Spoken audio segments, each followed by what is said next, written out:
chances are you are going to relapse in your weight loss journey, and that's absolutely fine. What you then do, though, is once you've relapsed, you actually assess, well, how comes this actually happened? He has an acronym called RAP, and no, that's not what you think it is. We're not going to start busting out iced tea. That's a shame. But RAP is basically an acronym. It stands for Relapse. We'll see what happens, Bill, in the future. Not when I'm suited, not in this outfit. It stands for Relapse, Assessing, and then Planning. So what I mean by that is eventually chances are you are going to relapse in your weight loss journey, and that's absolutely fine. What you then do, though, is once you've relapsed, you actually assess, well, how comes this actually happened? What got me to this point where I've actually fallen back a little bit? And then you plan, well, what can I do to make sure that I don't get to this point again?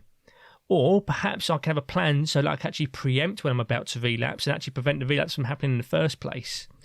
And this is where kind of recognising barriers comes into it, because you can almost preempt, well, shit, what about if... Well, one barrier might be, well, I can't do much walking or exercise at this time of the day because I've got childcare. That's not you making an excuse. That's you saying, okay, this is going to be something that's going to prevent me from moving and being physically active on that day. So what can I do to get around that? Is it a simple case where, okay, is there some way I can get childcare? Do I have a family member that can kind of help here? Or is it one of those things where it's like, okay, well, if my goal is weight loss, and I know that I'm not going to be physically active on that day, maybe I can kind of cut back on my calories a little bit on that day instead. So that way I'm still going to be in some form of deficit. Do you see what I mean? So we're wrapping, we're relapsing, but then we're actually assessing what happened, and then we're planning ahead. But you need to understand that there are going to be barriers, and you need to kind of figure out, well, how am I going to get around them, rather than just banging your head against that wall and wondering why nothing's changing. It's not weakness. I think I used this analogy before where I said it's like, you know, if you go into a war zone and you lose a battle, you don't just go, oh shit, well, we just keep on throwing.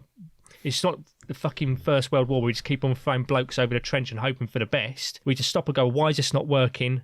You know, reassess what's going on and then put a new plan into action to get around that barrier. And that's when you send in the A10s.